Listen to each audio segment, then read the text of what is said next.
year. Well, joining me now to discuss all of this is the EU Commissioner for Employment, Laszlo Andor. Thank you so much for joining us. Again, I was just speaking to a lot of CEOs and saying, you know, what's your biggest concern for this year? And they say it's still growth, because they're concerned that a lot of the austerity measures that we're implementing in Europe to appease the markets are going to hurt their GDP. That's also going to hurt employment.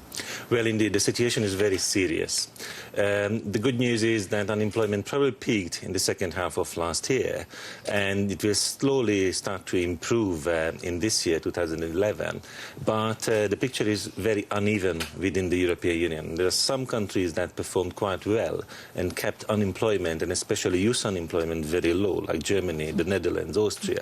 But there are some countries where the situation is really critical, and the governments really have to prioritize job creation. I would even say that in those countries, jobs are more important than growth because of the social risk that's involved. And so does it mean that you're going to those countries and saying, actually, I have grave concerns about employment, you have to stop austerity measures or at least cool off a bit? We have a constant dialogue with these countries. The Council allows dialogue, and last week we had an informal council with all the ministers of the European Union, especially discussing how to avoid a jobless scenario and how to promote jobs, especially for the young people.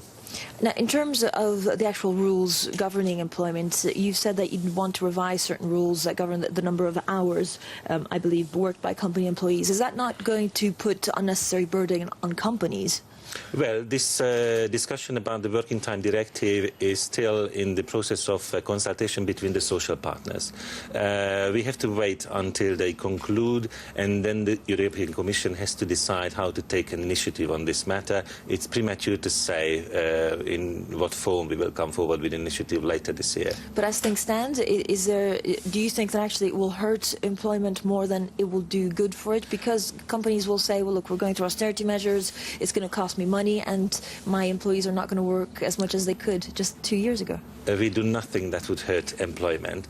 We want to have a 21st century directive which allows for the necessary level of flexibility, but also provides for security and health and safety of the workers, and also because now we have to prepare for a longer active working life for the workforce, a later retirement, and that also requires more safety at the workplace. Commissioner, very quickly, you don't think this is going to put the EU at a very disadvantaged place compared to Asia and the US?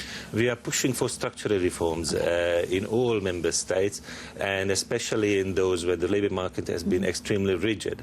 And I believe that this will boost the growth potential and the competitiveness in these countries. Commissioner, thank you so much, Commissioner Laszlo Andor.